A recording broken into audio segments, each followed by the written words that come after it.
Yes, loop the note, please.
Very close enough. I'll play a game for you guys, don't worry. I was actually gonna play Black Ops. Happened to that.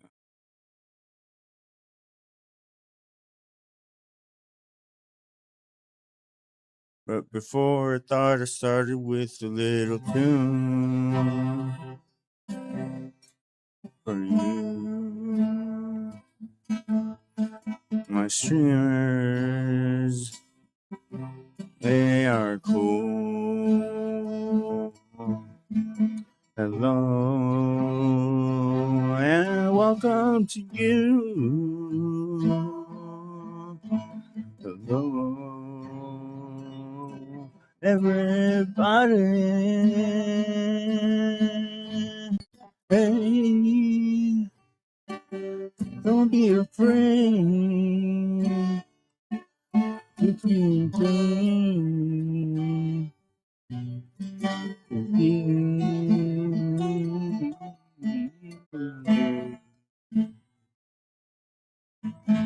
Hey, you, hey, you, hey, you, hey, you, hey, you, hey, you,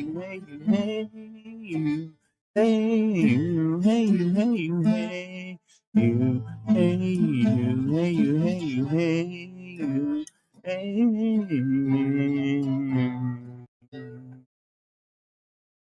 You know, sometimes I feel like a church pastor, just trying to do his best, but in the streaming world,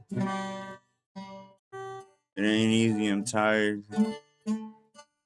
barely got any sleep, working hard on my about page, made a banner, but it was all worth it because hey, I made my banner last night. And it turned out pretty cool. And I all made a logo too. So why don't you come check it out? Check it out, check it out, check it out, check it out, check it out, check it out, check it out, check it out, check it out, check it out. Check it out, my banner tonight. I wanna see you check it out. Check my banner tonight. Check my banner tonight. And please, that's my stream. Take my stream and press that follow button. And I will appreciate you, appreciate you tonight. And I will will see you through. Come, come, come, come, come, check it out today. I will see you today. Check it out today, and I will not be ungrateful.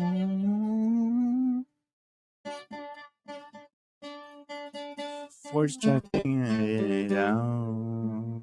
What can I say?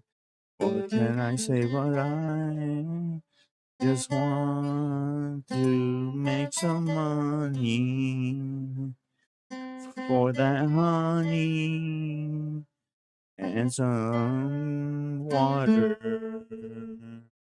Maybe some cat food too, so my cat doesn't die. I don't want him to starve to death.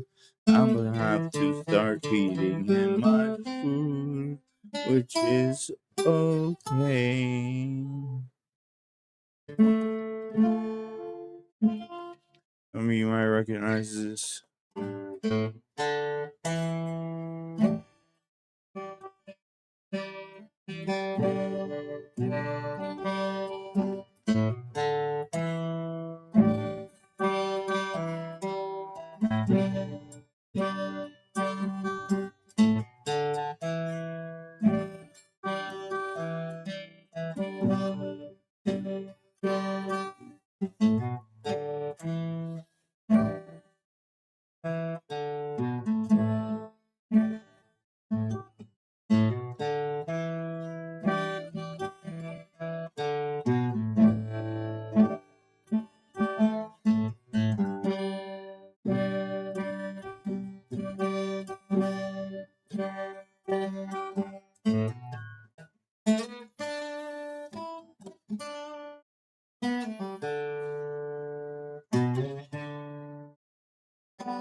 I messed that part up.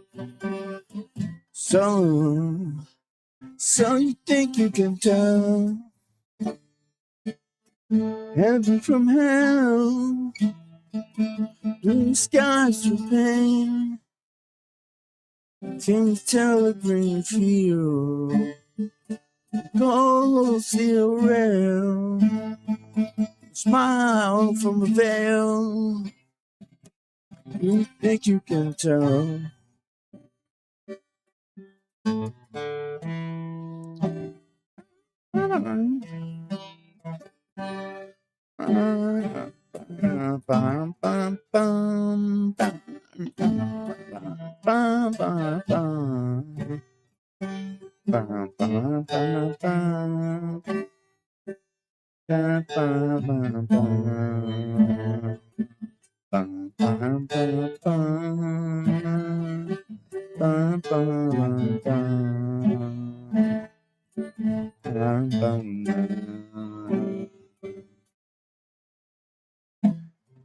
I wish you were here.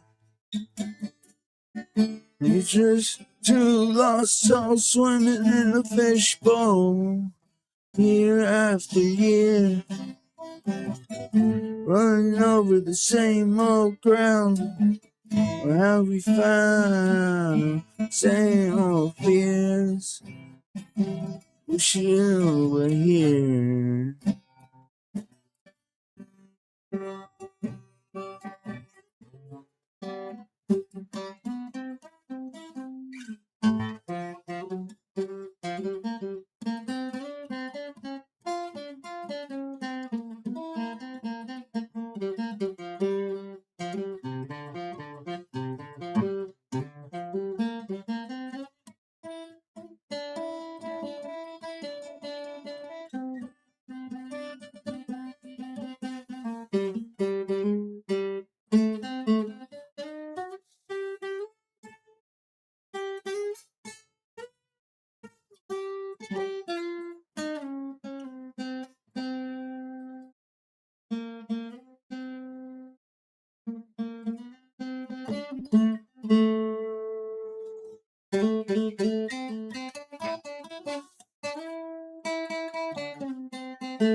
Go close, no matter how far.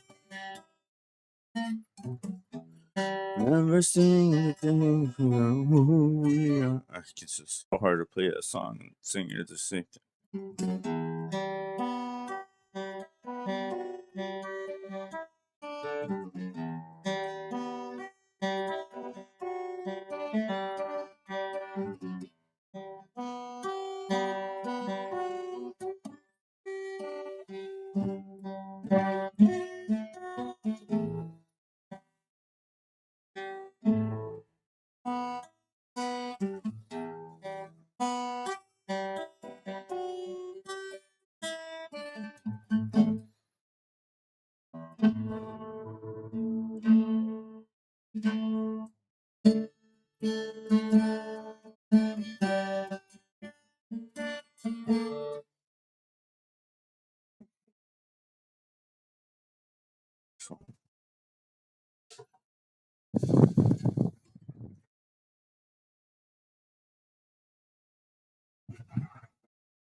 There's a shadow just behind me, counting every step I take, making every promise empty, pointing every finger at me, waiting like a stalking butler, who upon the finger right, burn down the path, come must we, just because the sun is gone.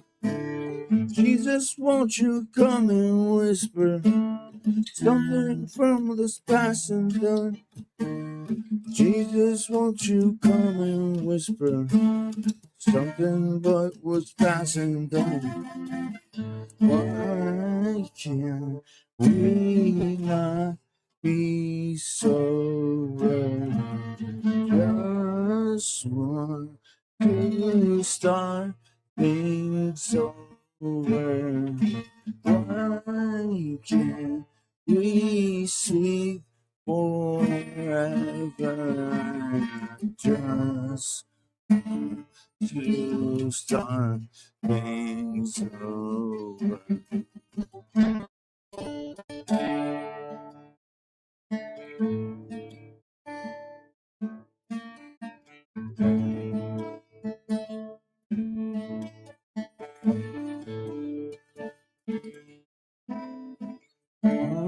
I'm worth a liar.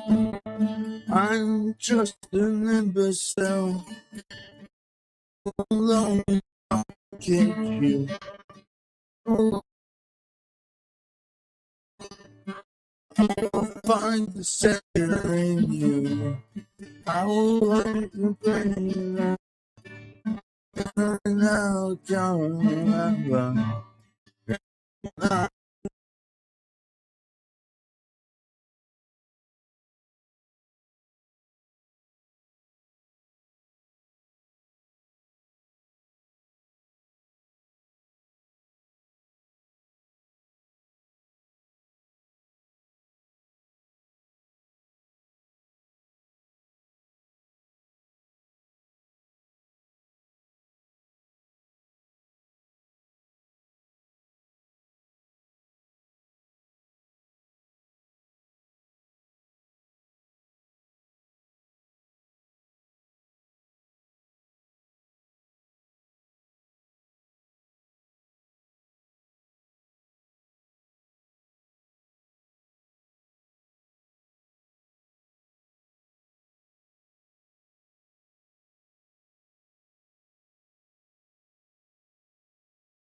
Can't believe none of that was recorded. Wow. It's alright. You know, things happen for a reason.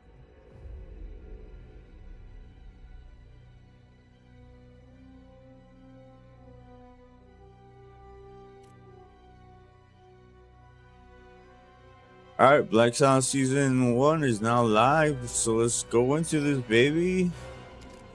Right? Is that what we're doing? Oh, snap. And game. Multiplayer. Zombies. This is a multiplayer. But what are you doing, dude? Make your mind up. But what are you doing, dude? Make your mind up.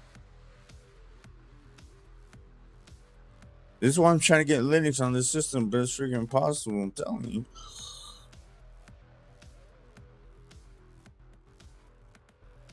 I keep having issues with my internet. I gotta optimize my internet settings, which I have not done. And I will not do. No, I will.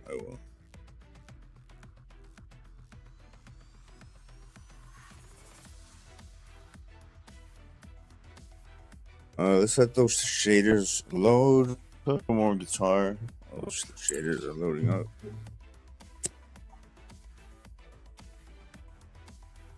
Something from what's passing done. Jesus, won't you come and whisper something about what's passing done?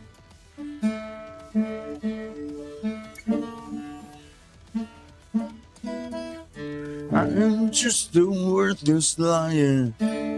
I am just an imbecile. I will only complicate you. Trust in me and fall as well. I will only to start things over. Boy.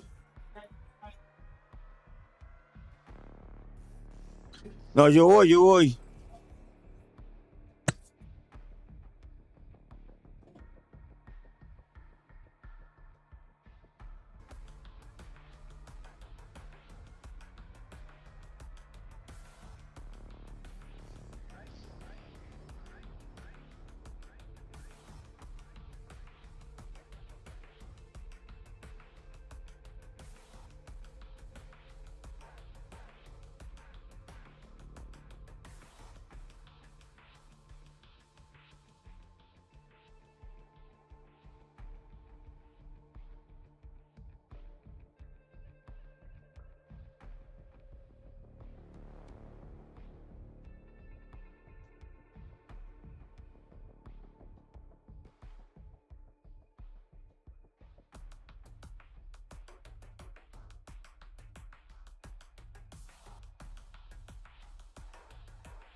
Username.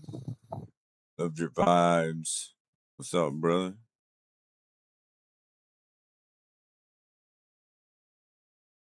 Vibes. I wasn't even. Get out of here with my vibes.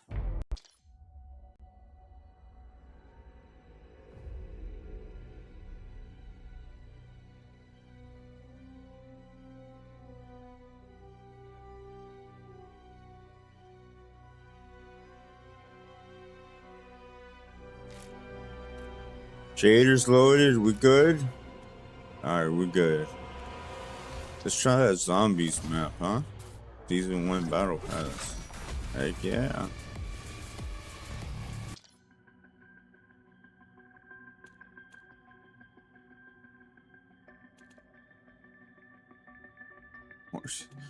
Of course they give me 1,000. And it's 1,100. They even do this in mobile. It's freaking ridiculous. It's freaking Activision BS.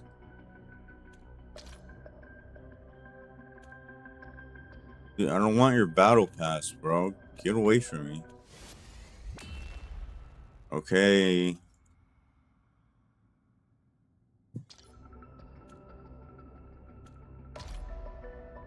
Get it. I'm gonna climb the leaderboards.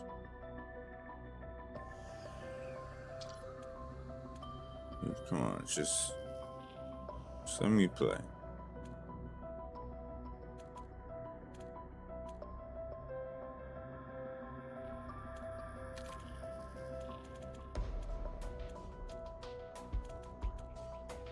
Directed.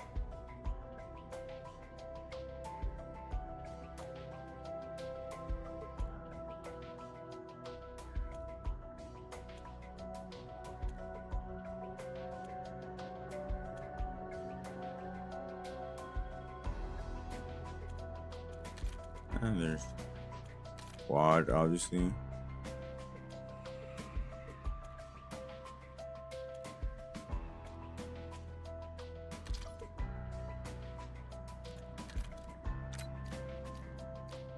I got more choices, right? Go to Dakota. I think I did all that. Alright, I just want to play. Let's go. I think it.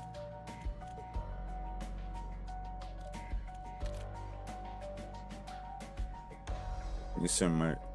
Let me go to settings. Keyboard and mouse. Blah, blah, blah. Yo, what's up, guys? Yo. I'm back.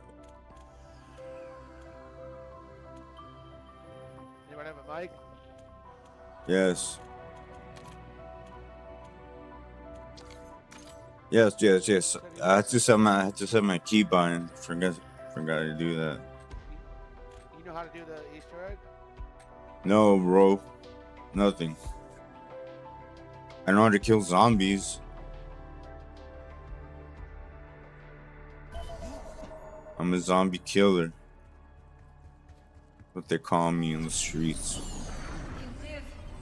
Find the shadow smith Catheris. I shall watch over you as best I can. I need to throw that.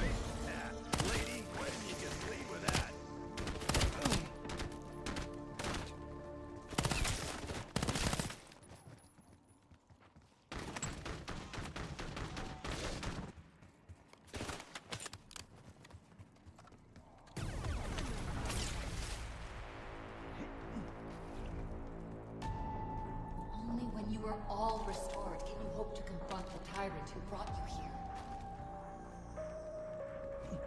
Hey, pump the brakes, man. Throwing stuff. Do some fucking God, I didn't mean to throw that. Fuck.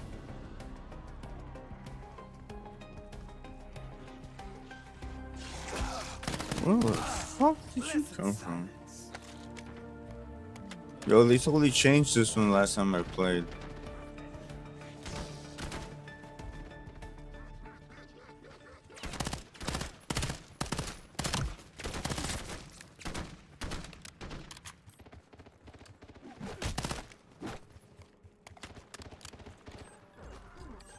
There's a rampage.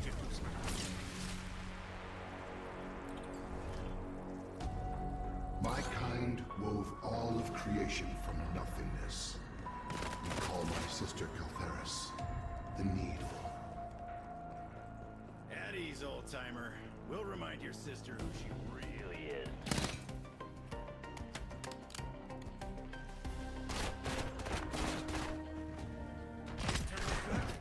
Taking stim.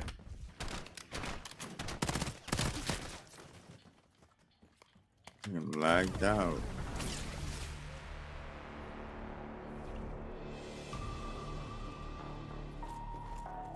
So what's this Easter egg you're talking about?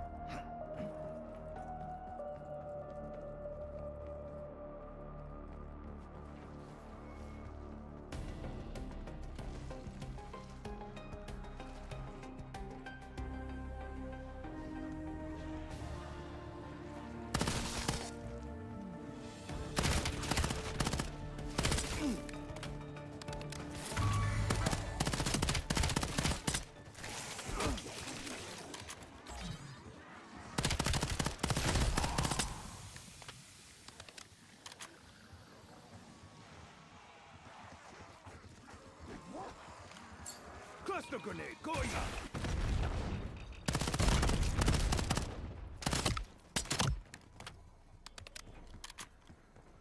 I got you, buddy. Alright, you good. Yo, who said you have a mic and then stops talking? What's up with that?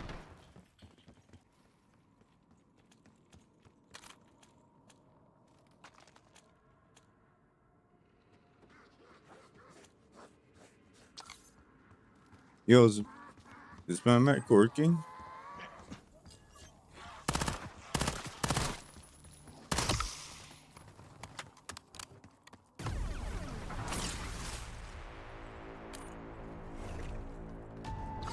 Can't help but wonder if I'm better off here than where I was.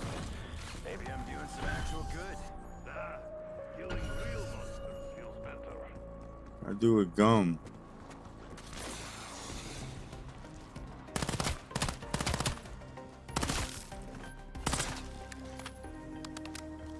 Yo, is my mic working? The head is gone. As is the threat.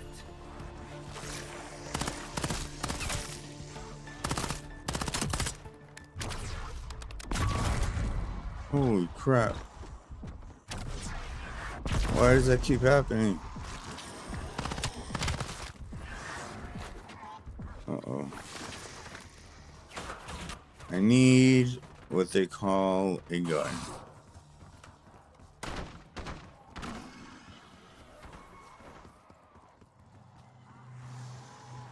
That works.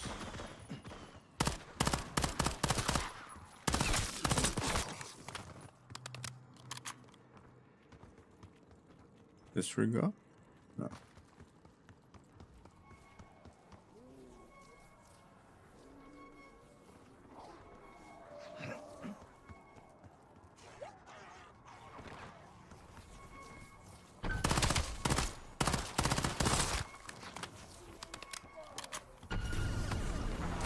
We got bandits in all hours of the fucking clock. I hate to tell you, but same shit that sent you to Vietnam sent me to Afghanistan only a few years after. Old men and their wars, huh? Higher settings. Output.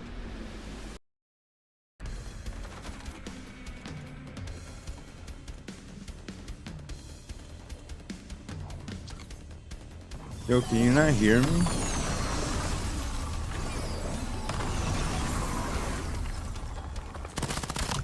No matter what you see, death will always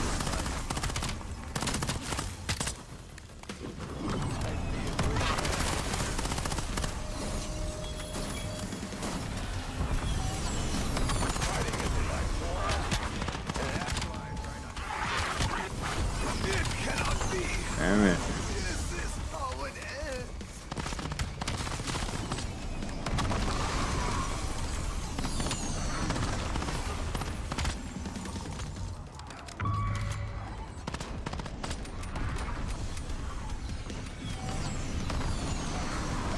I'm playing so bad. I'm trying to get my mic to work.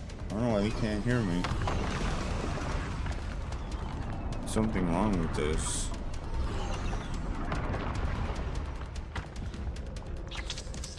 Hey, thank you, buddy.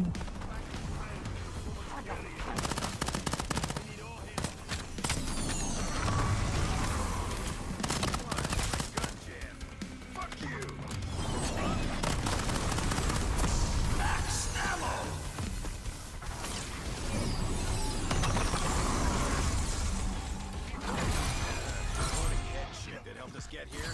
She don't seem so bad. Everything here is hostile toward us. You would do well to be suspicious of anything that is not. Bro, we're... Okay, I guess that's what I'm doing. Okay, this one.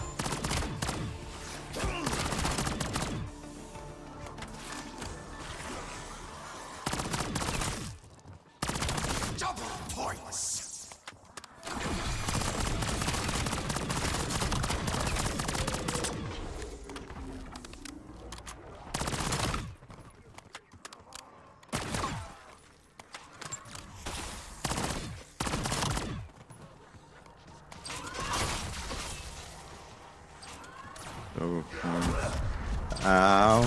Dude, what the freak?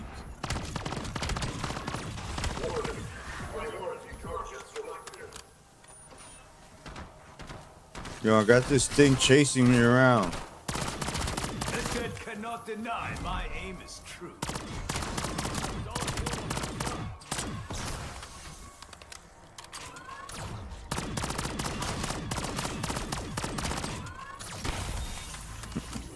Can't shoot him from the back.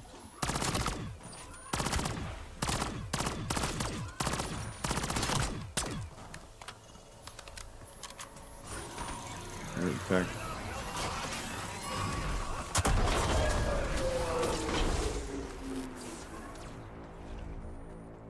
That was cool. This rock is different from all.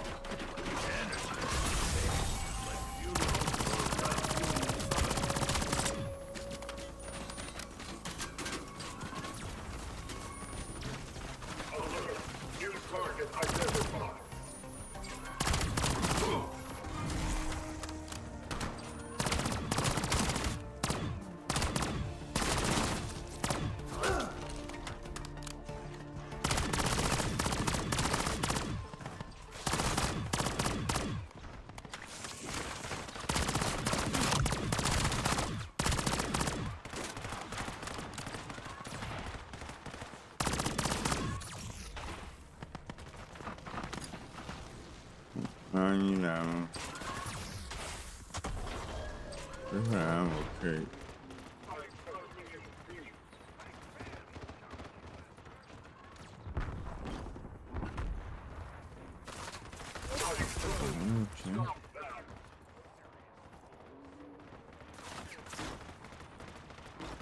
Okay.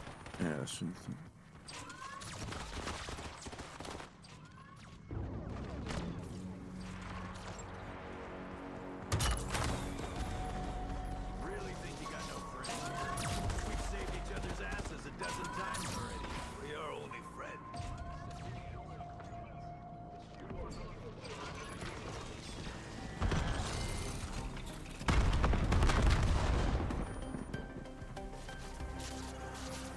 Shit.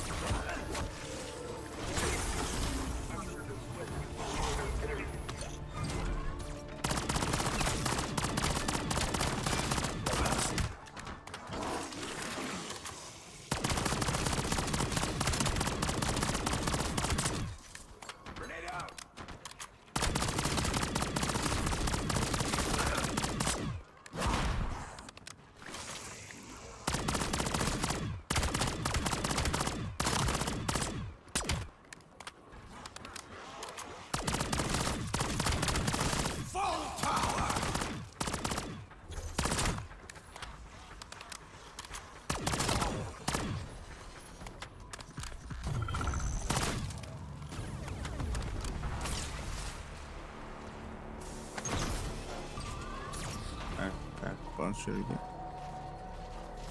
15,000. Jeez.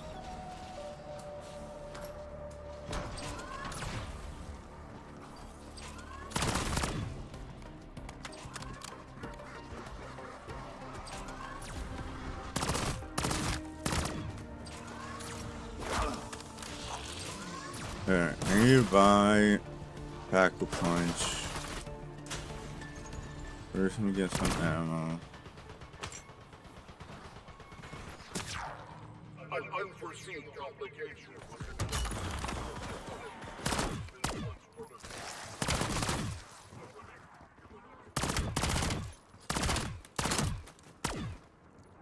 Insta-kill. Bonus points.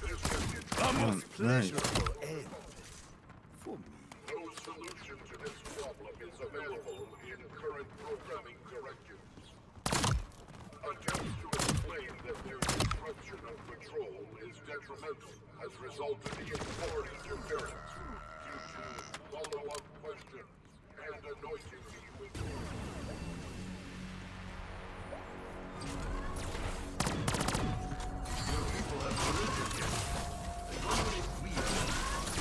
None of us here are without sin.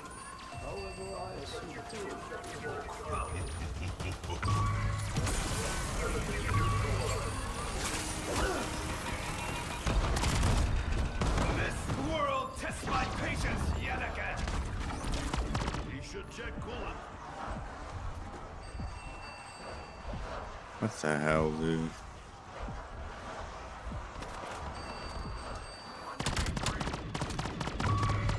Got some brain junkies here. Must be lovely.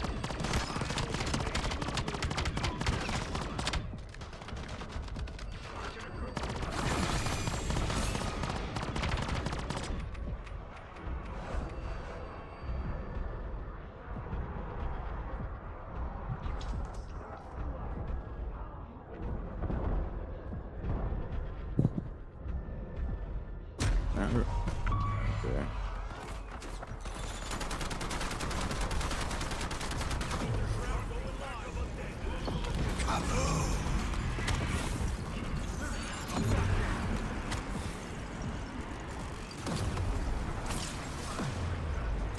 Come back, home slice. This place is punishing, but it also provides what we need to survive. Maybe this is game, and we are the pieces.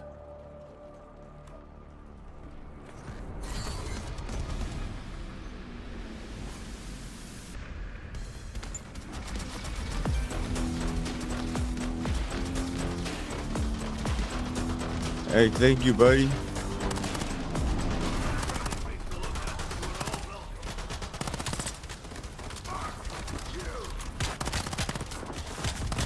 I'm stuck.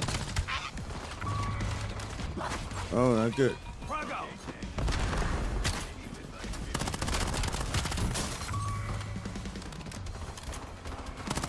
Clearly, fate favors people to get.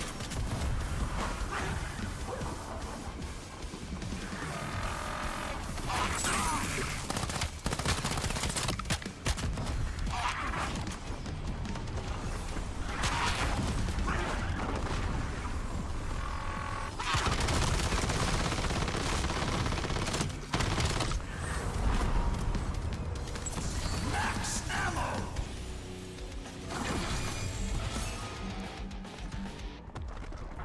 Finally got a freaking gun. Saved my life, too. Jeez Louise.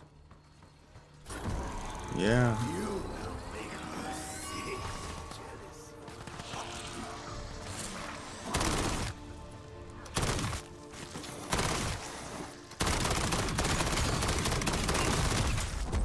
What? Require aid. There's still work to be done.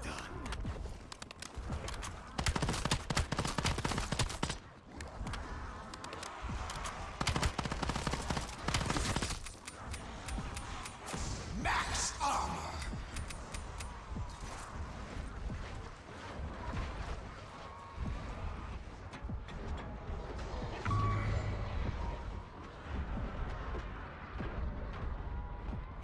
Max armor.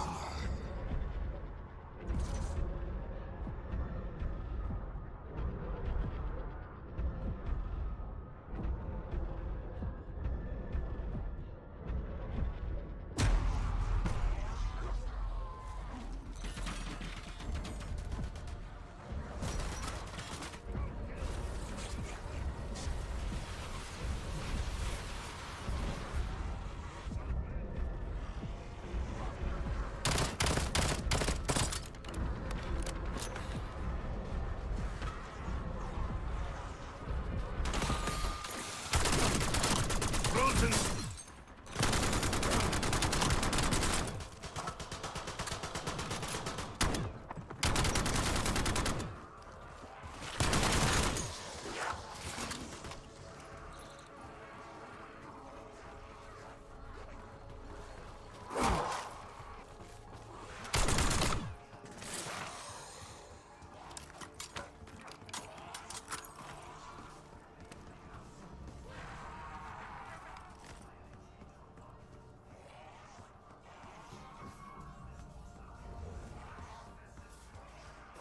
Oh gosh.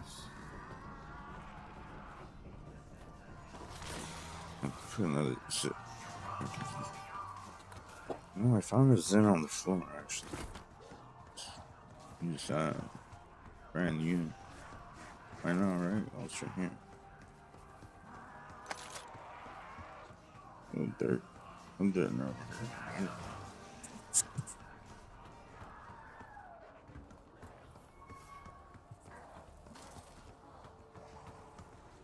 Yo, can you not hear me?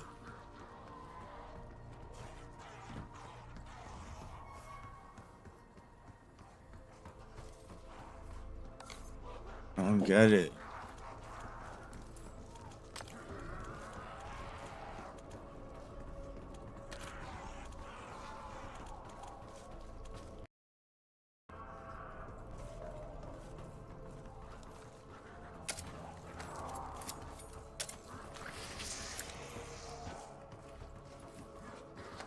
How are you doing? Have fun in helping heaven! I heard it's not fun at all. Okay, but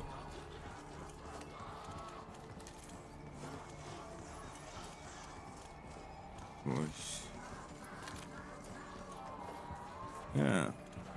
Audio. It's not there. Oh, show more. Show more.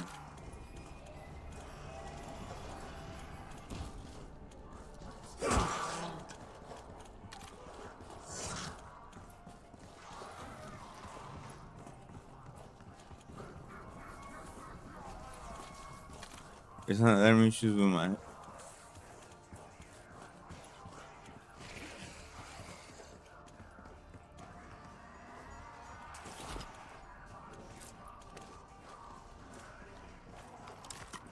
Not letting me configure my output. Why?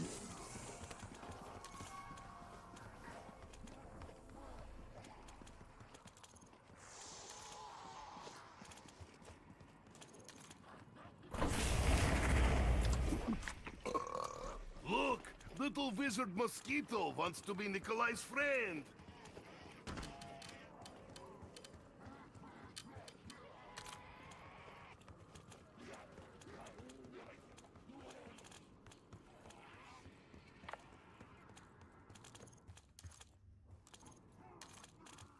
Oh.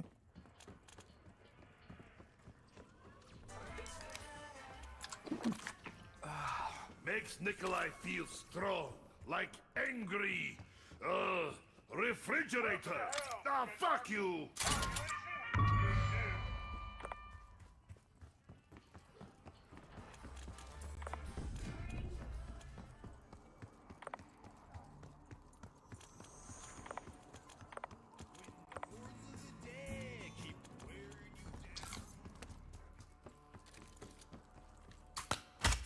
Can you hear me now?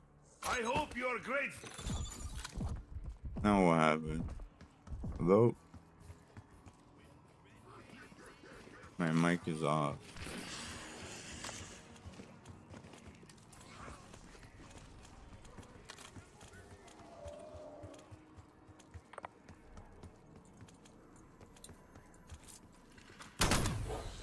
That's what I want to see.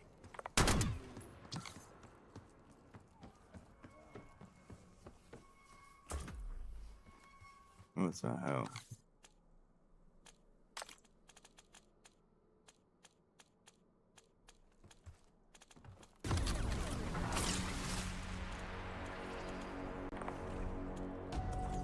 I've been in battle with all types.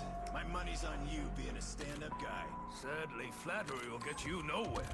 My trust must be earned.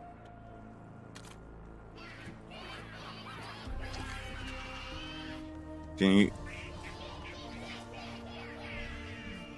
Hello?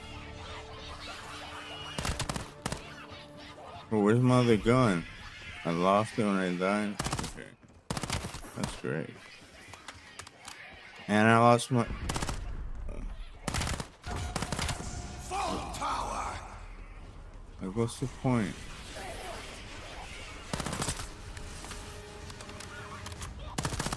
I took what was owed. You're dead.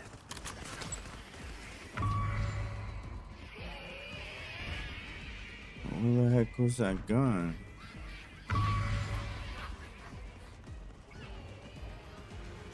Take forever finding it now.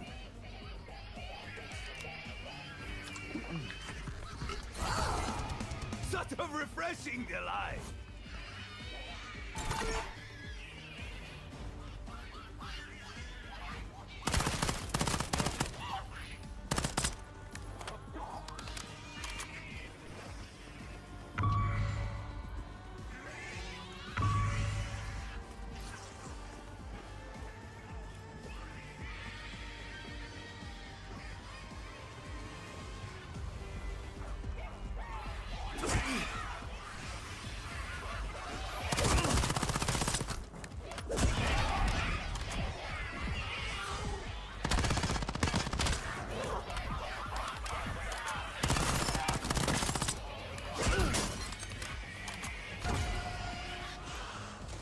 Let me find that damn gun.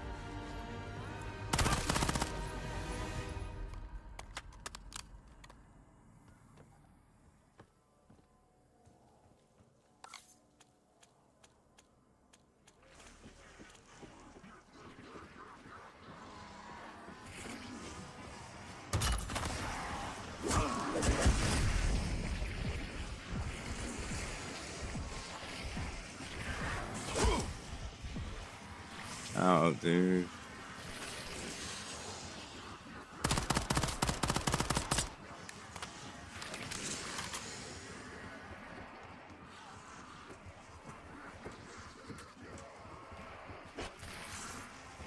Any gun, please.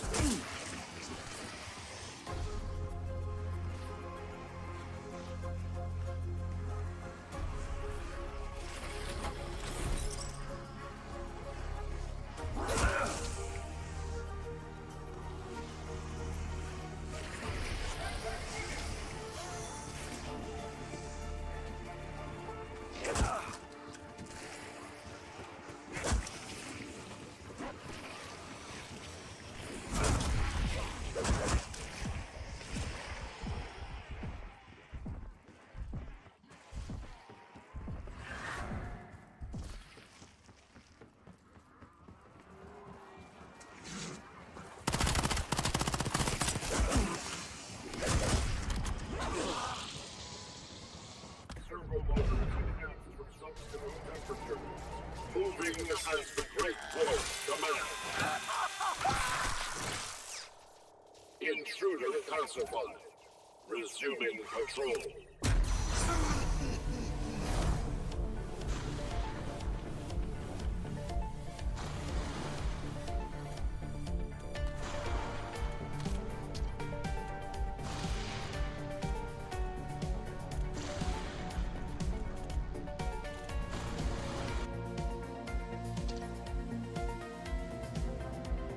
Game does not want me to play it.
Microphone mode, push to talk.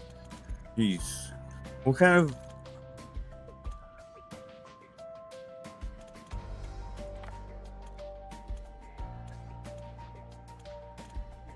microphone, push to talk? Okay. I mean, Brett?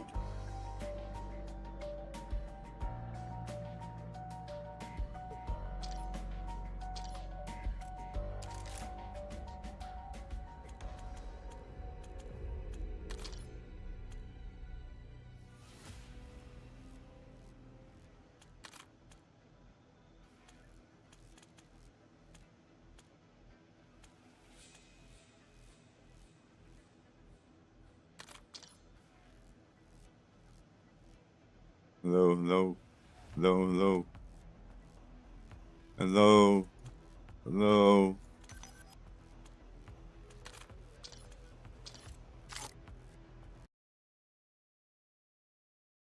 Jeez. I deal with this right now.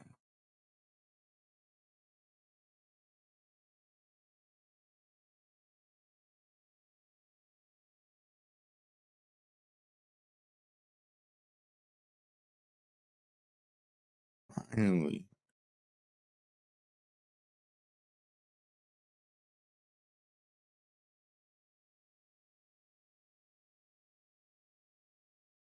I'll be right back, guys.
Okay everyone, this is the big one. I think this is the video that's got answers to a lot of questions I know you guys have had. Warcraft's lore has felt kinda wrong since Battle for Azeroth, and we may have figured out pretty much why. Put simply, a lot of that lore wasn't built for Azeroth. It was actually built for a different game. Check this out. This is a Haranir, a member of WoW's newest allied race and central to Midnight's plot. They're effectively elves whose mission it is to defend world trees. Now take a look at this. This is a Harinar, an elf whose mission it is to defend the world trees. Just in the 2012 role-playing game, Kingdoms of Amalur. And there is a connection between these two games. The connection is WoW's ex-narrative director, Steve Denuser, who was head of intellectual property at Amalur. Basically, he was their lore guy. He then moved to Blizzard as a senior narrative designer, and then when Chris Metzen left, he became narrative director. He became WoW's lore guy. Now, always in a video like this, there's a bit of responsibility, right? So, to be very clear, a person is being talked about and these connections are being made because of the title director, right? That's basically the point. When you are a director, yeah, I think it is fair to talk about work in public. I understand not everyone may agree with that, but those are my own personal standards. This is my channel, and it's totally fine if that's not okay with you. But I do think this is relevant, and I do think this helps put things in context for people. So based on all this, we went deep into Amalur's lore. We found some other connections, and it quickly became clear. There were many lore beats lifted near wholesale from one setting and transplanted into the other. And that's when it struck us. Shadowlands, Dragonflight, and now part of the World Soul saga don't feel wrong because they're bad. I think they feel a little bit wrong because they were molded in another game, but then baked in Blizzard's oven. Why did Warcraft need a machinery of death?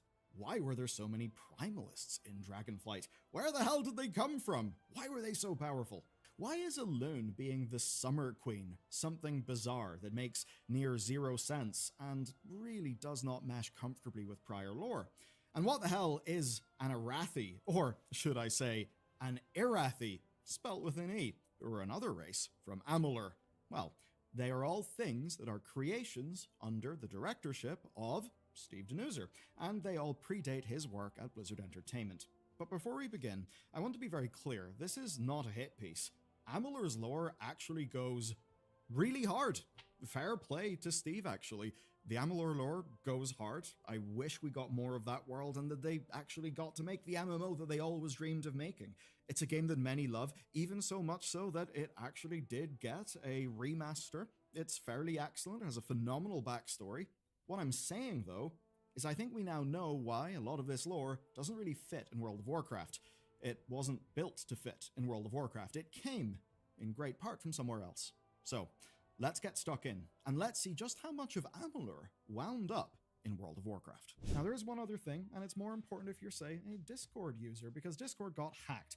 That's just one of the many stories of data breaches, and these security breaches, and even invasive people search sites that are down below.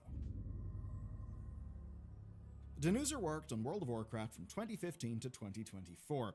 That is the Legion expansion through to the pre-production of The War Within. And during that time, he replaced Chris Metzen and became the lead narrative designer. Big job, big responsibility, and here's how he earned that. So, Steve got his start at Sony Online Entertainment, and, in his own words, built the EverQuest 2 community from the ground up. Writing lore was always his strength, and he eventually transitioned towards game design, heading story creation for adventure packs and for expansions.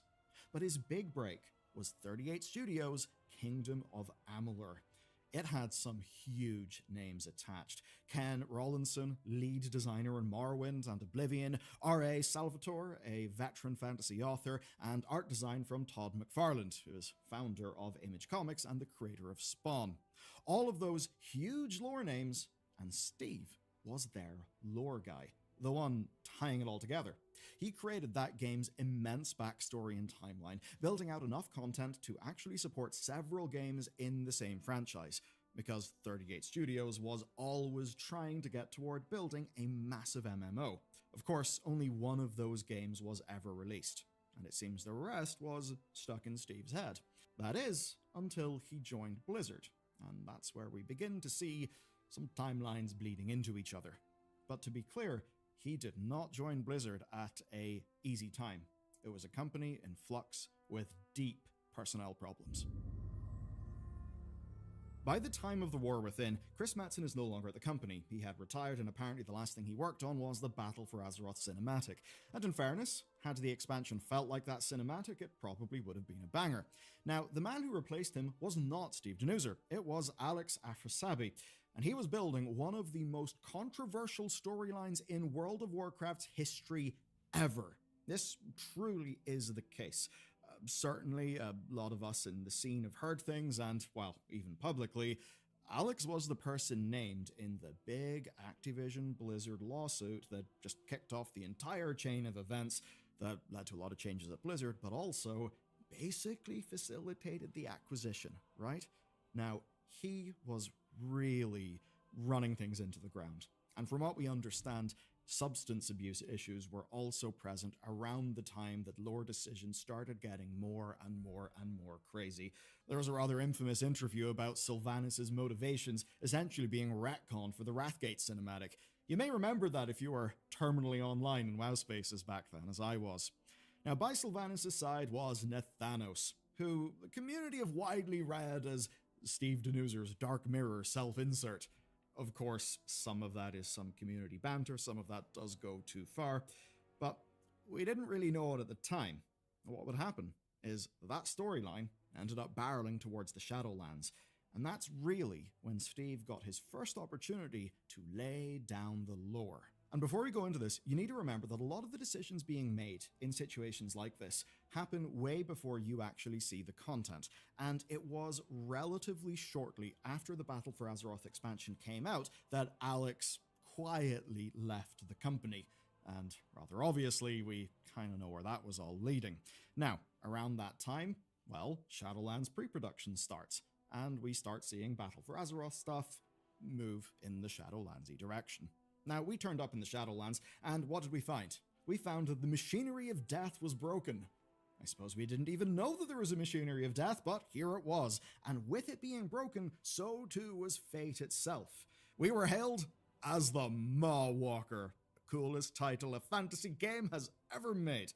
You're the Mawwalker, foretold, or not, by the first ones to defeat the Jailer, who may or may not have been part of their plans. It was all a lot. It was all a bit strange.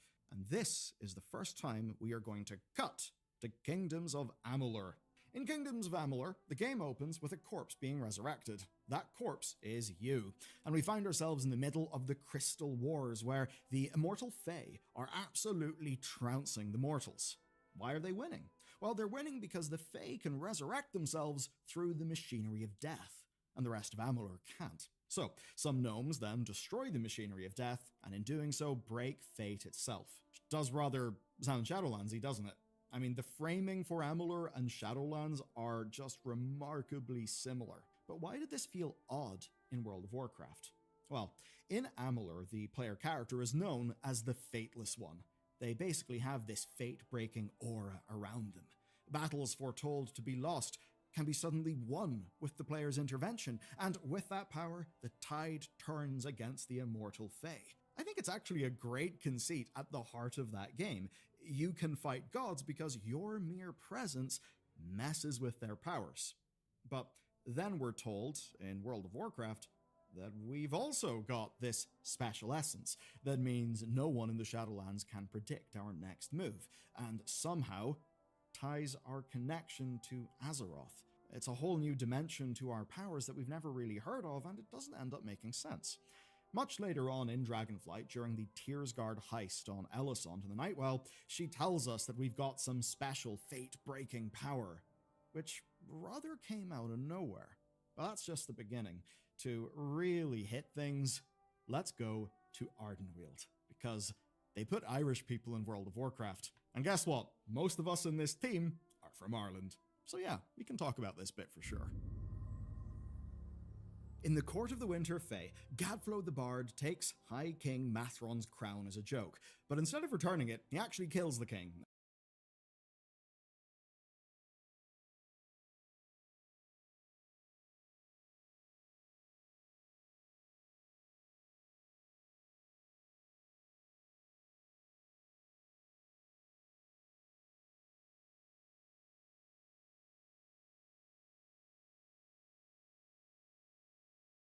Can you just hold up your chart and just talk us through what you have written? No. Get out of here, dude. Cody, I hope you're having fun doing this. Slayer, baby. Well, you guys know how much I love Slayer, so we gotta check this one out. Cody Ash, the drummer of Jelly Roll, here's Slayer for the first time. Let's go. What would make you the most nervous if we were to give you something? Like what style of music? Someone like Animals as Leaders of Gojira, because they're just anything that's a 7-minute song would be nerve-wracking. Well, you might be in for a treat. We have a whole bunch prepped. Hot dog! Is he drunk already? Oh. It's time for Slayer, baby.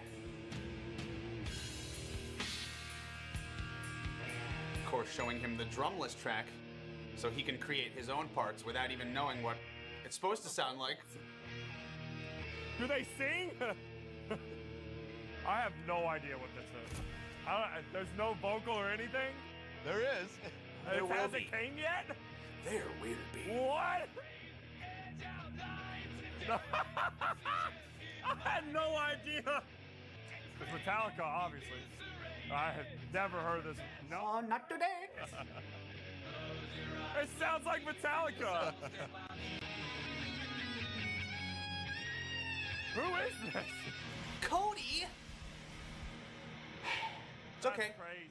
He will be educated today. You asked me not to give you a 7-minute song, so I gave you a 6-minute and 35-second song. So you're welcome. Not Pantera, not Metallica, not Megadeth. I have no idea. Well, you're gonna get to learn this however you want. Jeez. So, oh, I'm about to piss so many people in the metal world off. I'm gonna play this so wrong. I'm gonna play with. Still gonna be great. Start writing stuff out.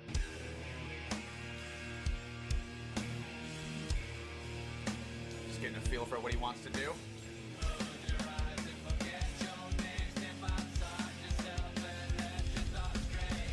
Trying a little double time. Nice. dude, not bad for a first take. Oh, look at that sweat. He's a sweaty guy. Can you just hold up your chart and just talk us through what you have written? No. Get out of here, dude. No. You know what? No.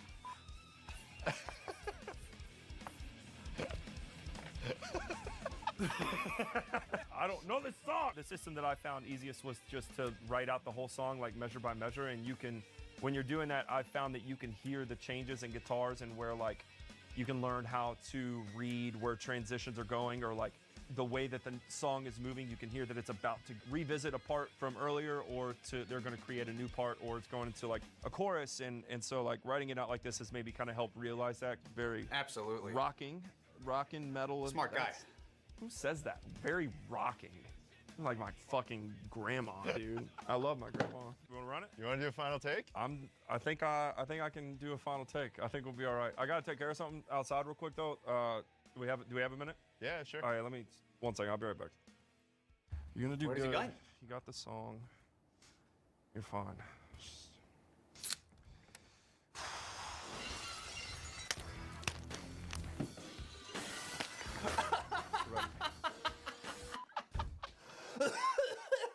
You know, as drummers, we practice over and over and over to keep getting better. But when it comes to mental health, most of us don't practice taking care of ourselves in the same way. And having someone to help guide you can make a huge difference. So this reaction video is in paid partnership with BetterHelp. Whether you're graduating or changing careers, becoming a parent, or even facing an empty nest, these are pretty heavy things to deal with. So if you ever feel lost or down and you need someone to talk to, do yourself a huge favor, check out BetterHelp. They are on a mission to make starting therapy easier than ever before. Just fill out a simple questionnaire and you'll be matched with a therapist as soon as possible. Your therapist will listen and even help you see things from a new perspective. They can also give you advice and techniques to make those positive changes in your life. And if for some reason your therapist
isn't the right fit for you, you can switch to a new one at no extra cost. With over 7,000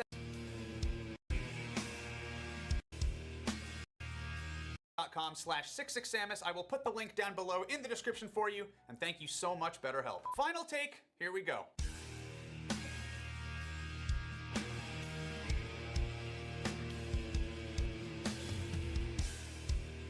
Little displaced snare hit there.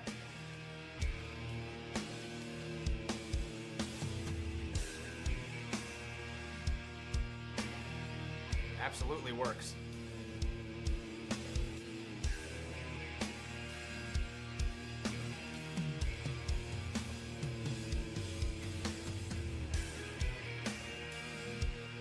These toms are thunderous.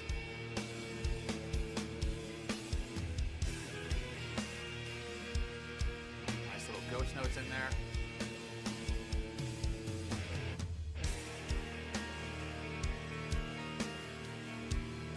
Oh shit! Putting drums in the break. That's okay, he doesn't know.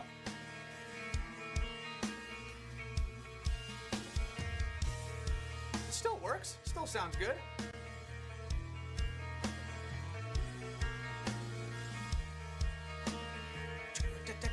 He's gonna throw any triplets in here? Damn it! That's okay though. Cannot expect it.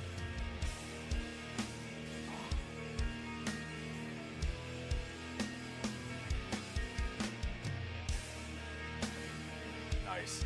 Nice and heavy.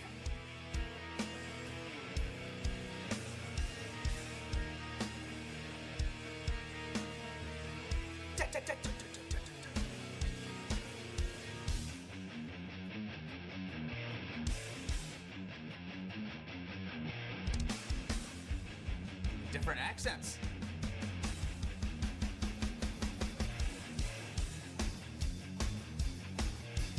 Right into a pump. Oh, that's mighty.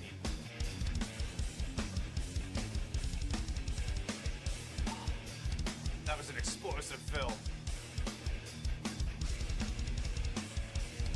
He's kicking it up now a little bit.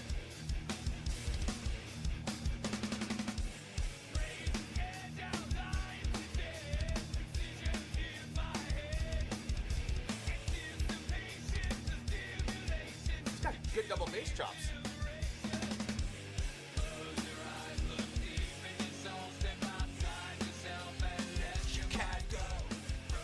More double bass. Plus.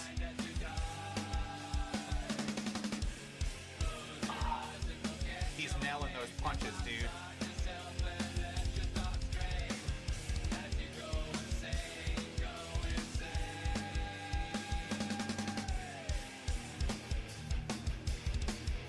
I love that.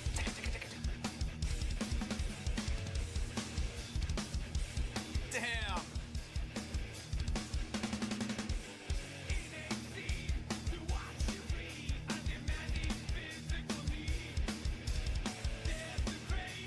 This is so good, dude. He's fucking killing it. Oh, cool fill.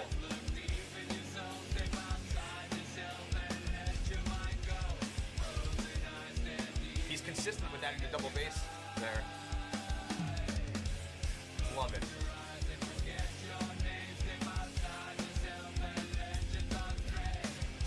Cody, I hope you're having fun doing this. Fucking Slayer, baby.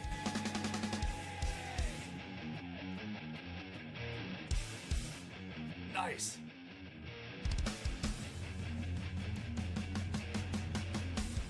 I like it.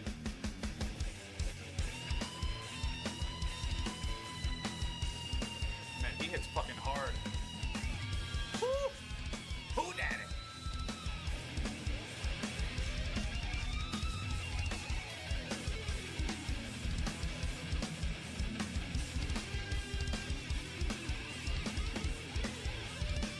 Little extra snare. Oh! And the Portnoy fill.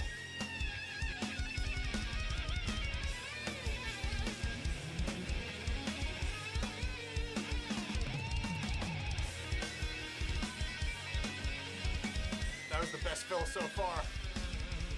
Holy shit.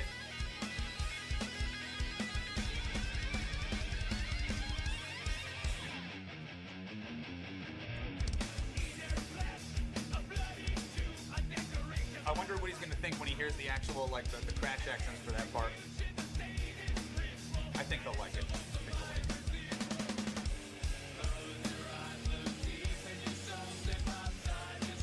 Crashing on the ride?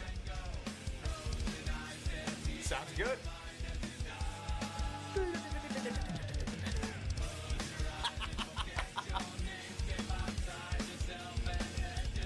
Oh, he's at Mach 22 now.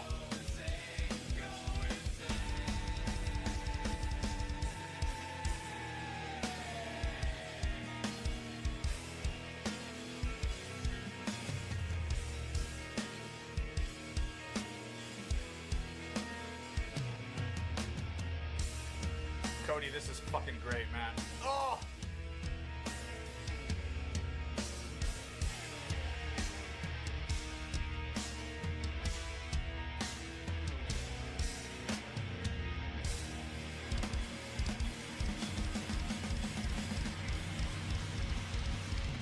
Holy shit, let's go!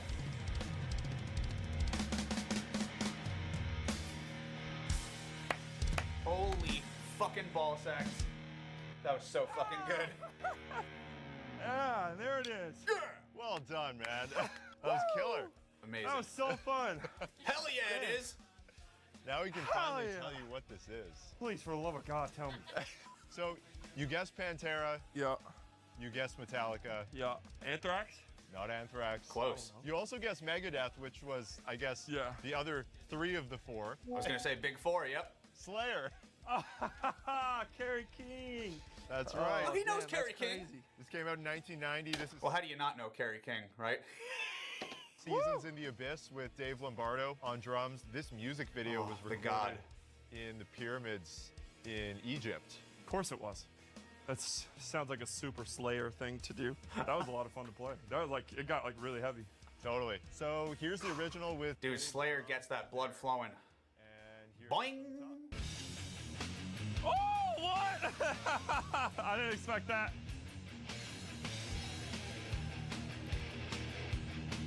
On the ride is crazy. Cool though. Oh, you're... Oh, then he goes straight. Ah! All right, dude. Oh, that fill. He did something pretty similar, though. That was sick, dude. Those Portnoy fills he was doing. Oh,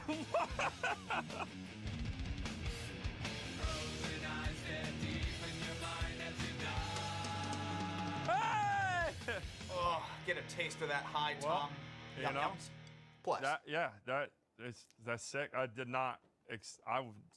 He definitely. We'll see you at the tailgate party. Hey, let's freaking yo! I'm there.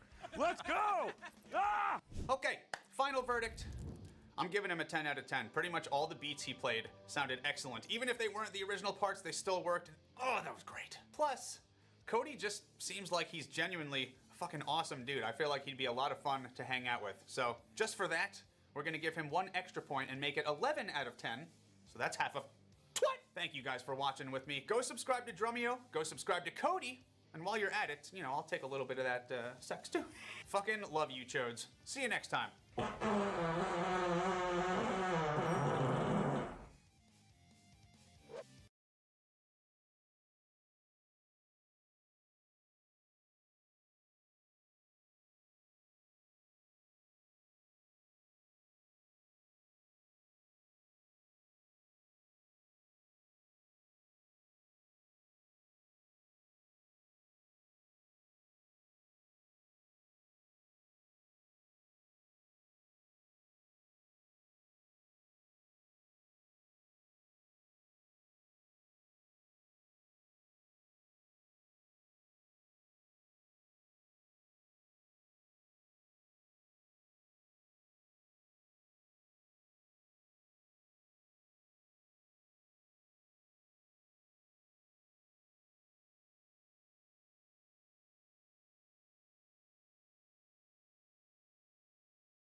Mike Portnoy, one of my favorite drummers of all time.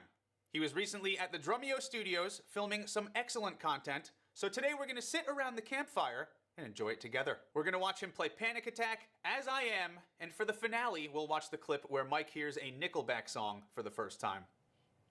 This is going to be a good one. So let's kick it right off with Panic Attack.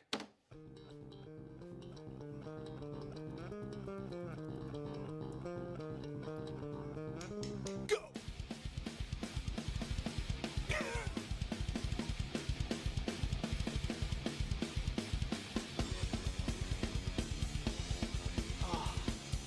Yes, dude, I love Portnoy. Let's do this.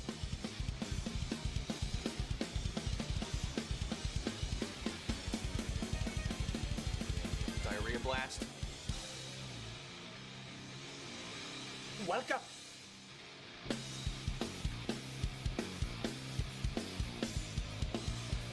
Oh, it's so good. Daddy's back.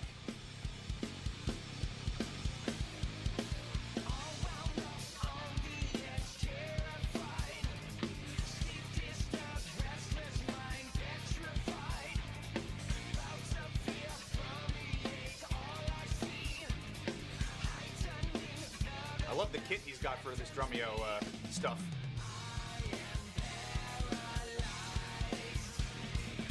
Much smaller than his usual kit, but it's okay.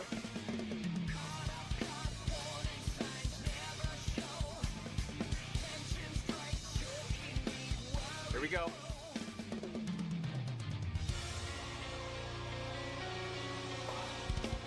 The choir in there, dude, it's evil.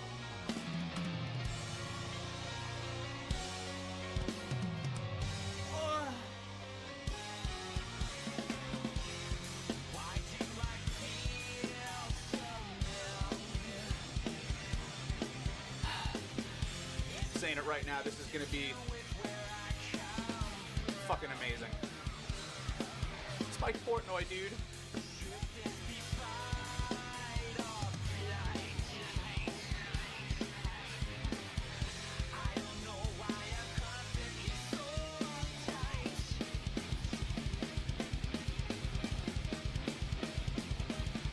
He still plays with the butt end of his left stick for the extra fat snares.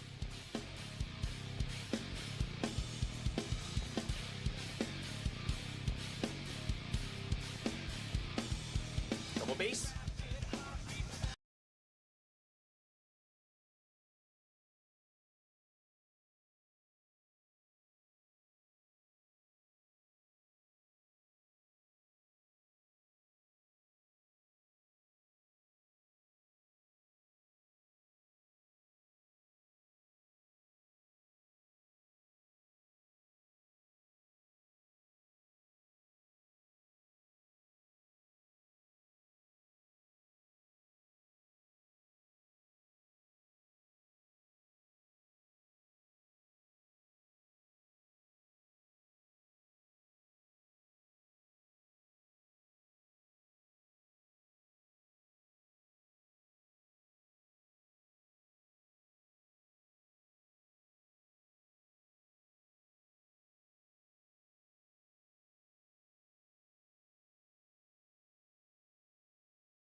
Do you all remember the classic WoW launch in 2019? It was a massive hit. We don't have official numbers, but what we did have were servers so full they needed their own queue to get into queue. Twitch viewership broke records, marriages collapsed. Wife aggro? Alright, oh, we gotta kick this dude. We need somebody else. And children became self-raising. Gaylord man says just call the bull over and keep playing. It was by all metrics a resounding success. But eventually, the hype died down. Now, it's important to realize WoW has never been an entertaining game to watch for outsiders. Hell, most WoW players don't like watching WoW unless they are just trying to learn how to play. Maybe it's the confusing HUD, or maybe it's because there might be a lot going on up here. But from the perspective of most, the UI resembles a stock trading terminal designed by a fantasy author on Adderall. There's damage numbers, quest logs, cooldown trackers, and somewhere, possibly behind the health bar, is a video game. But something was about to change everything. A small community of gamers started attempting hardcore runs. The rules were clear. Death equals delete. No exceptions. If you've never played an MMO, it's hard to comprehend how insane this idea was. Deaths happen all the time in MMOs, and it can take weeks, if not months, for most people to level a character and obtain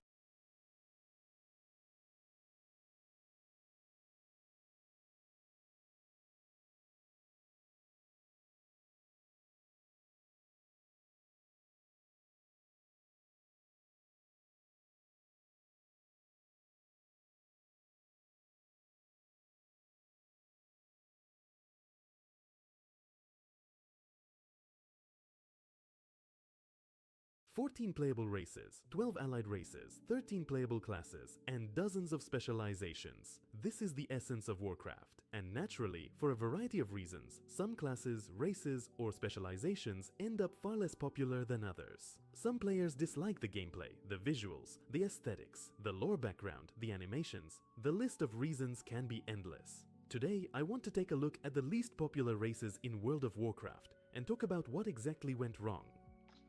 Back in original vanilla, the demographic landscape looked completely different from what we see today, and a great example of this is the Undead, who were the most popular, or at least one of the most popular, races in the entire game. Yes, of course, the roster of available races back then was far smaller than it is now, but for many players, the Undead were the embodiment of a cool, sinister race. The bad guys of Warcraft. Their atmosphere, their tragic backstory, their aesthetics. All of this attracted a huge number of players. Let's take a look at the numbers from 2005, when World of Warcraft was still a brand new adventure for most people, overflowing with newcomers eager to conquer Azeroth. According to Warcraft Realms, the Undead made up 14% of the entire global population, including alliance races. That effectively made them the most popular race in the Horde. There were nearly twice as many Undead players as Troll players. But things changed dramatically with the release of the Burning Crusade and the introduction of the Blood Elves. Although the race was initially met with skepticism, largely due to an awkward early design that made them look too slender,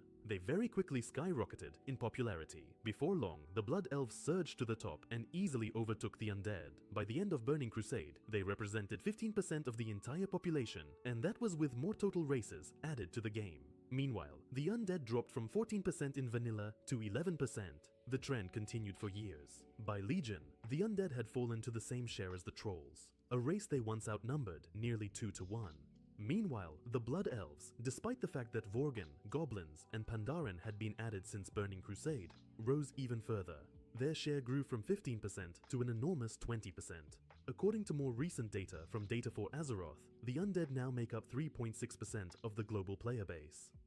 If you remove all the newer races and look only at the classic Horde roster, Orcs, Trolls, Tauren, and Undead, the Undead have fallen from a confident first place in vanilla all the way down to last place. Still, in absolute numbers, considering the abundance of all playable and allied races today, there are quite a lot of them. But if we're talking about races that are truly rare, the ones that barely register on the charts, then nobody compares to the Earthen. This allied race is unique. Earthen can belong to either the Alliance or the Horde, and yet in both factions, as of 2025, they are the least popular race in the entire game. Combined across both factions, they make up only 0.9% of all players, with slightly fewer in the Alliance than in the Horde. Lore-wise, the Earthen have a long history. Even though we were only recently allowed to play as them, they've existed in World of Warcraft for a very long time. They were created by the Titans shortly after the defeat and imprisonment of the old gods. Formed from living stone, their bodies were as tough as armor. The Earthen and several other Titan-forged races were meant to help shape and order Azeroth, but then came the Curse of Flesh, an event that transformed Titan-forged beings, made of stone, metal, and other primordial materials, into mortal creatures of flesh and blood. Instead of near immortality, they became beings with lifespans of a few centuries at best, a mere blink in the cosmic scale of Warcraft. Many Earthen eventually evolved into dwarves, but some remained untouched by the curse, and we've encountered them across multiple expansions. In Wrath of the Lich King, for example, Earthen fought alongside heroes against their corrupted brethren,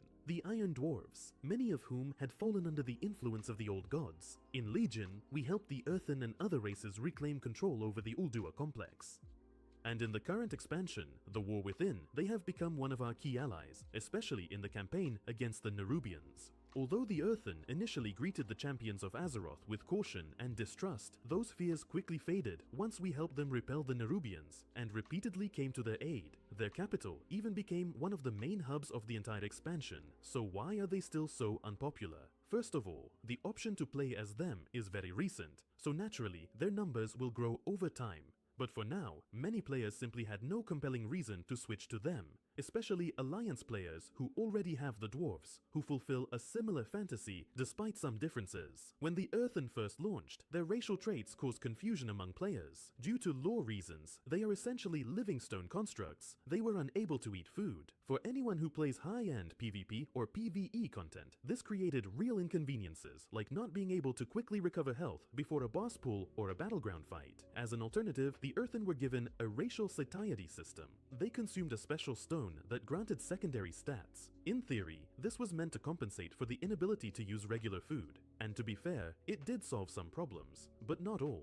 For example, out-of-combat health regeneration remained noticeably less convenient. And because they couldn't consume stat food, Earthen players lost out on certain secondary stat bonuses available to other races. Over time, the developers tried to fix these issues. They increased the secondary stat bonuses granted by the Earthen satiety mechanic. They added special crystals sold for pocket change by a vendor, which acted as substitutes for mage food.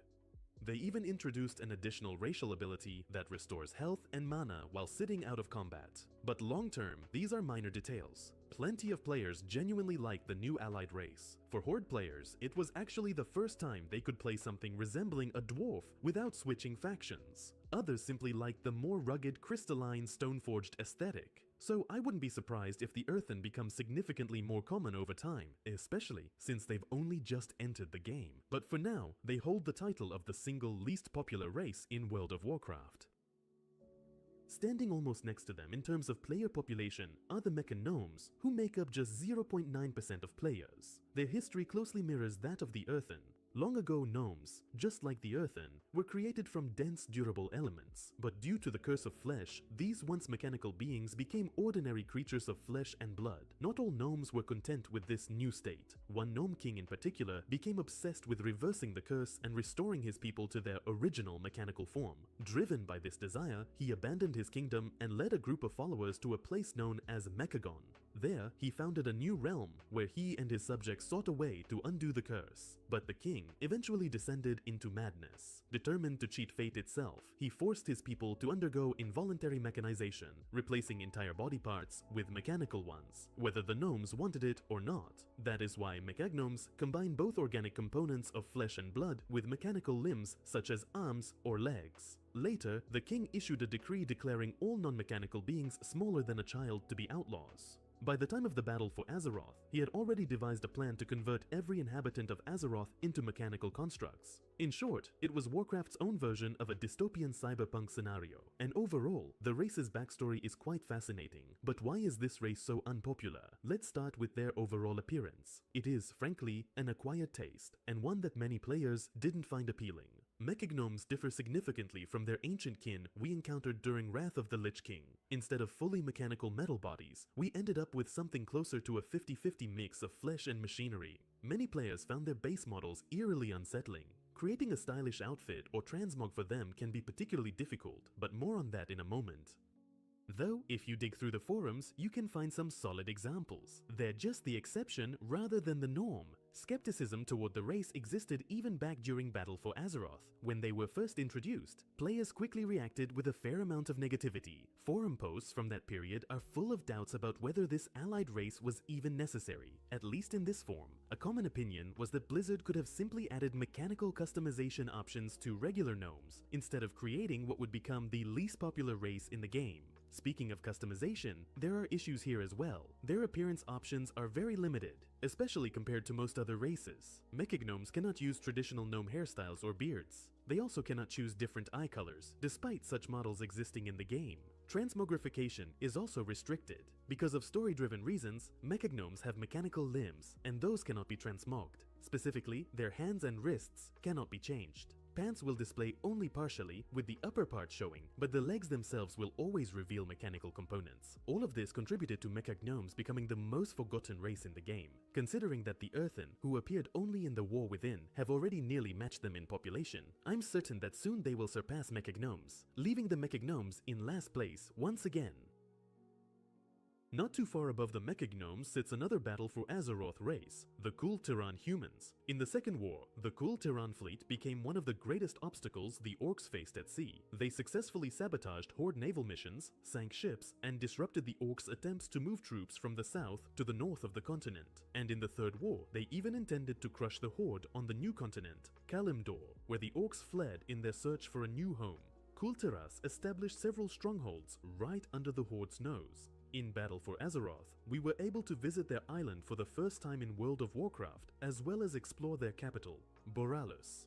The gritty but imposing aesthetic of a dirty, storm-battered port city was preserved perfectly. The allied race itself reflects this character in its design. Their models are larger and more muscular than ordinary humans, perhaps even too muscular.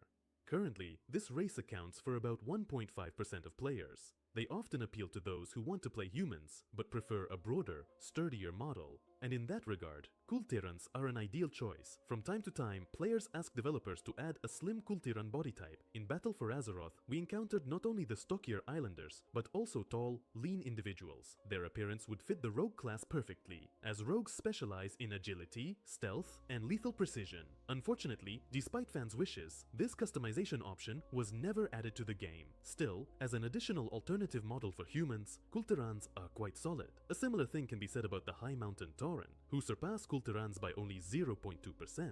We were introduced to them in Legion. They lived in harmony with the other races of the Broken Isles, dwelling mainly in mountainous regions.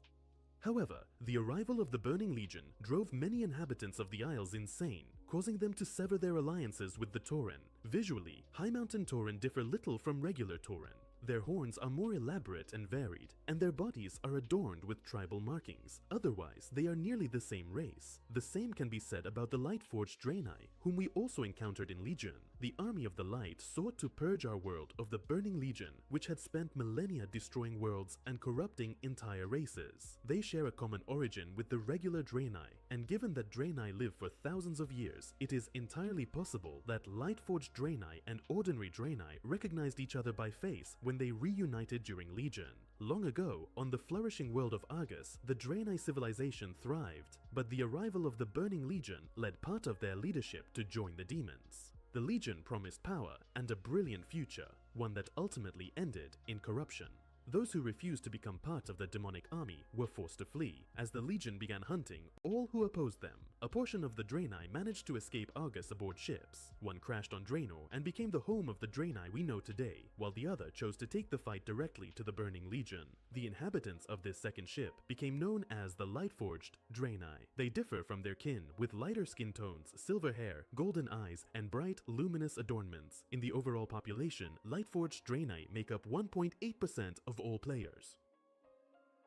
Let's step away from allied races for a moment and talk about the more traditional playable races. At the very bottom of the ranking among the core races sit the gnomes and the goblins. The irony is hard to miss, considering that, lore-wise, these two ancient enemies despise each other and are constantly trying to outdo one another in matters of technology. Let's begin with the former, the gnomes. The history of this race is quite tragic. Much like their close allies, the dwarves, the gnomes supported the alliance during the Third War. However, after Lordaeron fell to the Scourge, the gnomes suddenly stopped responding to their allies' calls for aid. For a long time, no one understood why, until the Alliance finally uncovered the truth. While the plague was ravaging Lordaeron, a catastrophe unfolded within the Gnomish kingdom. Their capital was overrun by aggressive trogs. The gnomes did not have the strength to fend off the assault, and so they were drawn into a long, brutal conflict that lasted nearly 5 years. And unfortunately for the gnomes, victory was not meant to be. The trogs broke through their defensive lines and destroyed many engineering complexes. The gnomish leader was forced to make a desperate decision. He irradiated the lower levels of the city in an attempt to kill the trogs, but the plan failed miserably. Not only did the trogs survive, but many gnomes mutated from the radiation, transforming into green hostile monsters. With their kingdom fallen, the surviving gnomes were forced to abandon their capital. Now, as for the gnomes as a playable race, since vanilla, gnomes have never ranked highly in popularity. According to 2005 data, among Alliance races, they were the least popular, accounting for only 8% of all players, slightly behind the dwarves. Meanwhile, night elves and humans dramatically overshadowed them, partly due to aesthetics and other player appeal factors. Today, gnomes make up 2.1% of players. It's hard to say why the number is so low. Players often mention that they don't like the race's comical nature and tiny stature, and indeed, their small size created far more inconvenience in earlier expansions than it does now. One of the biggest issues was mounting. Mounts used to scale according to the rider's race, so that a massive tauren wouldn't look ridiculous on a tiny mount, and small races like gnomes and dwarves wouldn't look comically oversized. But for gnomes, this caused a problem with shallow water. When gnomes stepped into even a small puddle, they would be dismounted, while taller races could run straight through without issue.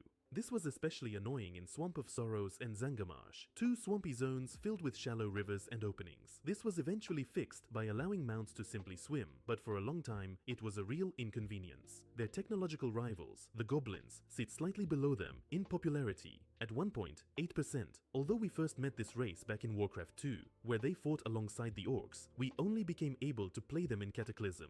On their home island of Kezan, disaster struck. Due to Deathwing's awakening and the ensuing volcanic eruption, the goblins were forced to flee in panic. And because goblin society was heavily unequal, centered on wealth, and ruled by the monopolistic trade princes, the survivors found themselves in a grim social situation. Fortunately, they managed to find refuge within the Horde, and eventually built an entire new settlement near Orgrimmar in Adjara. Players often, and not without reason, view goblins as a greedy race obsessed with gold. Combined with their rather unconventional appearance, this stereotype likely contributes to their low popularity. Given a choice among all available races, many players are simply more inclined to pick an attractive elf, a noble orc, or a proud tauren instead of a scheming sharp-toothed goblin.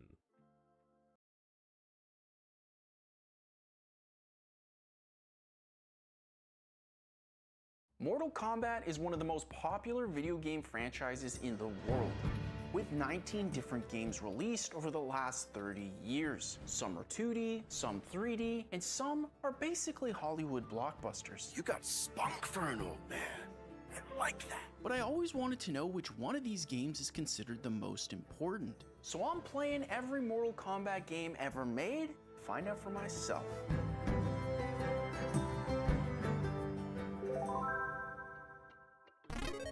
It's 1992 and a team of guys drops Mortal Kombat onto the world. Dude, this is crazy. Now remember, this is the early 90s, which means people dress like this, Michael Keaton is our one and only Batman, and fighting games look like this.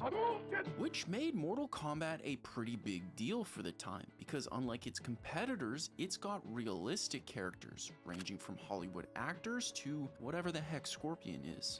Get over here! Oh, and it's also got some of the most violent fights you can possibly imagine. I mean, you can literally melt off your opponent's skin.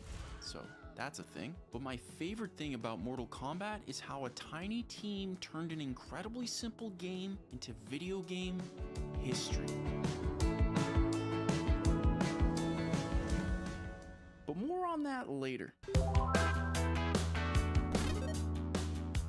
It's 1 year later, and can we just talk about how much this game has changed in just a year? Bro, these levels look insane. To start, Mortal Kombat 2 adds 5 new characters, bumping that roster up from 7 to 12. We hilariously get new friendship and baby-based finishing moves.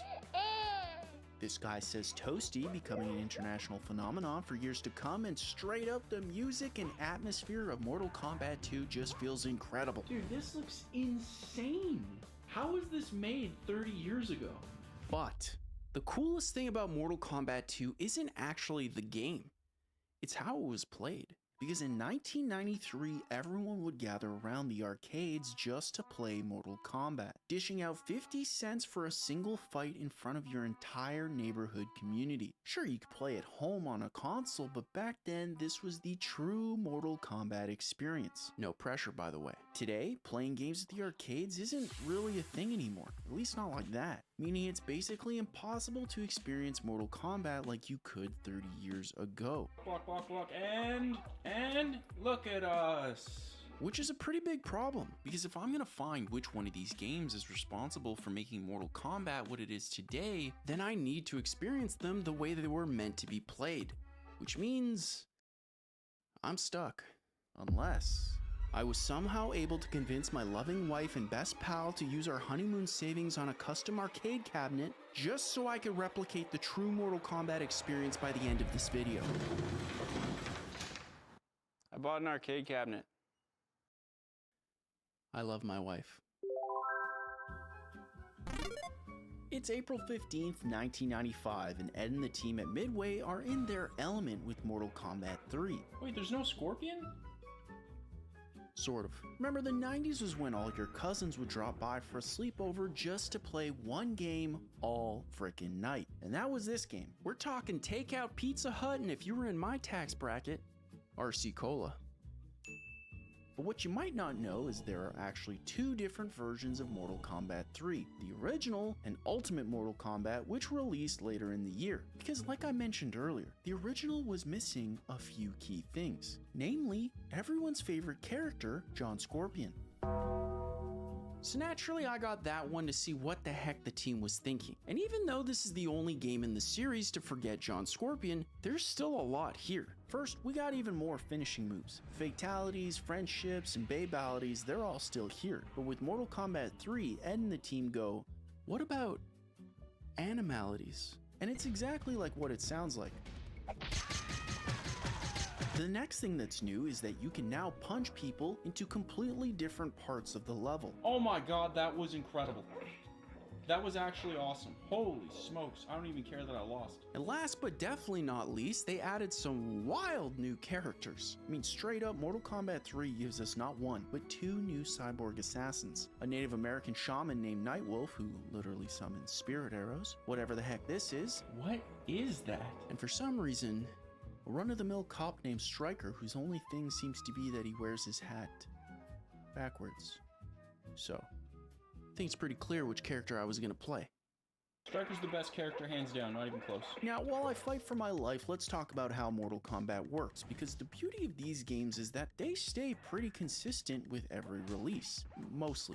We'll touch on that later, trust me. Here's the basic idea. Mortal Kombat is a tournament held between multiple different realms, with the main two being Earthrealm and Outworld, and whoever wins this tournament gets the right to invade the others. But if we're being honest, at this point the story simply exists to have gods, cops, and whatever the heck this is, seriously, what is that? hit each other with cool special moves like these. Special move? Let's go. Which is easier than you might think. See, each character in Mortal Kombat can kick, punch, or block high or down low. But when you combine these in a specific order, you get special moves like Scorpion's famous "Get the f*** over here!" or Liu Kang's iconic bicycle kick. Now, for those of you who don't speak bicycle, what Liu Kang is trying to say is that each fight in Mortal Kombat is always a best of 3 rounds, meaning the first person to win 2 rounds wins the game. Winner, winner, chicken dinner. Thanks, Liu Kang. It's September 11th, 1997, which is one heck of an anniversary, and Midway drops Mortal Kombat 4, a brand new direction for the series. See, at this time, people now dress like this. George Clooney is one of 2 nipple-based Batmen, and for the first time ever, this Mortal Kombat releases on PlayStation 1 and N64 consoles, which is a big deal, because Mortal Kombat 4 marks the last game in the series that had been made for arcades. Speaking of which, How we doing over there, Goose? This is a lot more complicated than I thought. Fantastic, I knew you'd kill it, unlike anyone who grinded on the now outdated 2D games. Wait, it's 3D? That's right, Mortal Kombat 4 is the first game in franchise history to go 3D, meaning every character is now fully computer generated, making it look closer to other popular fighting games at the time like Tekken. And with this technology, Midway uses it to create some of the craziest intros I've ever seen. Thousands of years ago, in a battle with the fallen Elder I bet I could pull that look off. But believe it or not, there's more, because now that fights were in 3D space, it changed the game completely, allowing players to dodge attacks simply by moving in or out. Dude, that's so cool. Which is definitely something to keep in mind when fighting some of the newer characters. My god, who is this girl? Ah, great question, Goose. That is Tanya, a disgusting nightmare that I absolutely hate, not to be confused with the literal disgusting nightmare that is meat. Who not only looks like if ground beef and Mr. Clean had a baby, but one of 8 brand new characters, bringing Mortal Kombat 4's roster of 3D generated characters all the way up to 18. But as you're gonna see later in this video, these Mortal Kombat characters only get crazier from here. I hear you've got quite a scream. And you're definitely not gonna wanna miss it. Did you know that Mortal Kombat is the reason that every game now has a rating? People say that. So huge. 1 month after Mortal Kombat 4 drops, the team at Midway decides to give us this. You will fail. The very first single-player game in Mortal Kombat history, which, as the name implies, focuses entirely on Sub-Zero. Sub-Zero. Now, for those of you who don't know, Mortal Kombat Mythologies is a side-scrolling game where every encounter is supposed to turn into a traditional Mortal Kombat fight like the main games. And on paper, I won't lie, this sounds fantastic. Except that's not what we got. Is it, Edward? Please. Because for some reason, they decided to make the game unnecessarily difficult and basically impossible to control. Wait, how do I turn? Oh god. But then, as if to almost troll me, the game has what I can only describe as the cheapest cartoon deaths I've ever seen.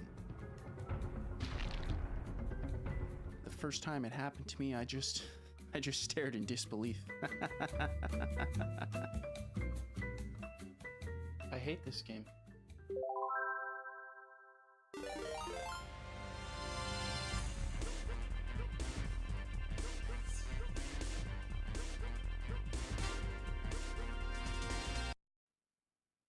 I've never been more afraid to play something than I am right now. That intro was like if James Bond and Austin Powers had a baby, which makes no sense. But let's back up. Mortal Kombat Special Forces is Midway's second attempt at a single-player Mortal Kombat game. So yeah, I'm nervous. It released June 29, 2000 as a top-down action-adventure game starring Jax from Mortal Kombat 2, who, yes, has metal arms. But let's cut to the chase, because you probably want to know if this spin-off is just as big of a train wreck as the last one.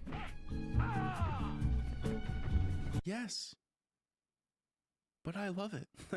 Now look, I know I shouldn't love this game. Heck, I probably shouldn't even like this game. The combat feels incredibly janky. Entering small crevices like these feels basically impossible. Let me in! And the voice acting is interesting, to say the least. We have just arrived at the location and we are awaiting your orders. Wait a minute. What the? It's a trap. Let's get that. But everything about Mortal Kombat Special Forces just felt like a time capsule to me, because they just don't make games like this anymore. Games I can only describe as PS1 jank. What am I supposed to do? And look, to be fair, I can see how Special Forces could eventually be good with a few small tweaks. I mean, we add a little Batman-style combat over here, a few checkpoints so I don't have to restart the entire thing every time I die. Double down on the whole James Powers vibe, and who knows, Special Forces 2 could be a sleeper hit. Just something I would never say about this thing. How did you pick this up? But there's one thing that's clear about Special Forces. It may not be responsible for making Mortal Kombat what it is today, but it does show us that this world might have a lot more potential than we could have ever imagined. And based off that, something tells me this next game is gonna blow our frickin' minds.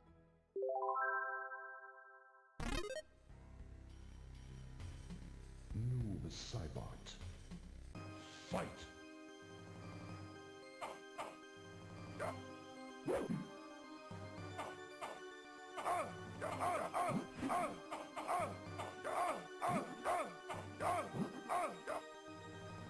Scorpion wins.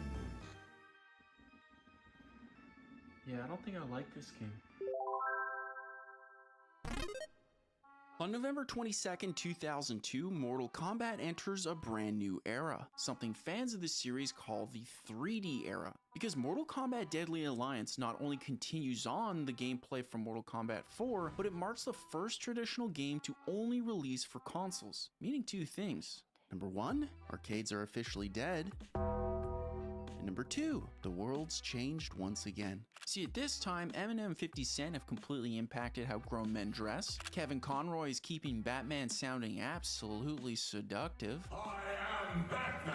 And video game consoles have evolved to the much more powerful PlayStation 2 and Xbox consoles, which you see immediately when playing Deadly Alliance. Like these graphics, Sonya?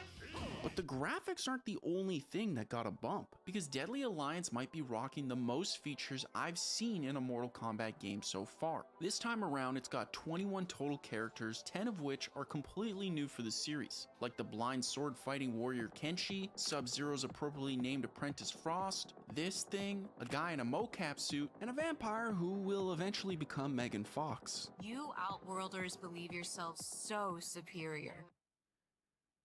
This series is weird, but somehow they go even further, because they also had a brand new mode called the Crypt, which lets players grind out hundreds of brand new pieces of content completely free, and they also changed the way people hit each other, because now every character has a new weapon-based stance that they can change on the fly, adding a lot of extra depth to the fighting this time around.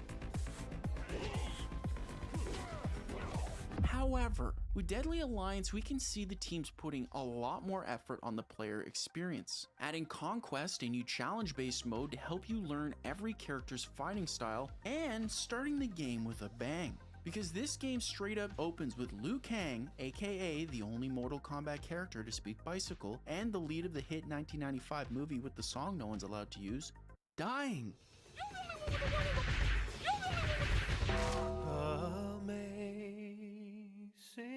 In fact, this is technically the only game in Mortal Kombat history where Liu Kang isn't a playable character. But while losing Liu Kang must have sucked for the two people who pick him over Scorpion, I think we can all agree that this game is 10,000 times better than this thing. And I swear to God, if the next game is a handheld game, I'm gonna lose my frickin' mind.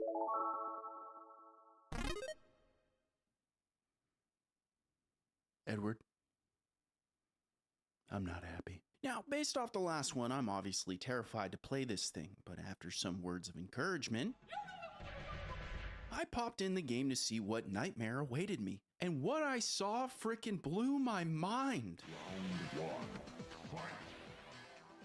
Releasing August 25th, 2003, Mortal Kombat Tournament Edition seems to be everything Advance should have been. It's got 3D movement, weapon stances, and somehow actual Mortal Kombat level violence on a device that's made for children. Scorpion wins. Fatality.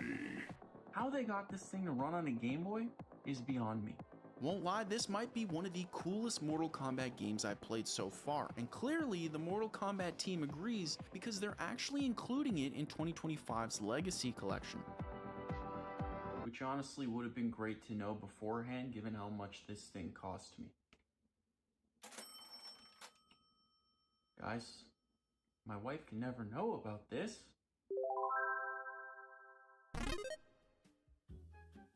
It's October 4th, 2004, aka the time when $60 bought you a game you could play for years. And Deception is definitely one of those games. Once again, it sets the mood with one of the craziest intros I've ever seen. How they keep coming up with ideas is beyond me. Raiden dies, then doesn't, then a giant dragon shows up. It's wild. But if you're just as confused as I am, don't worry, they have Conquest, which they've changed now to be a story mode, a first in Mortal Kombat history. And while I know this might not look like much today, I'm telling you, everything about the way this looks and sounds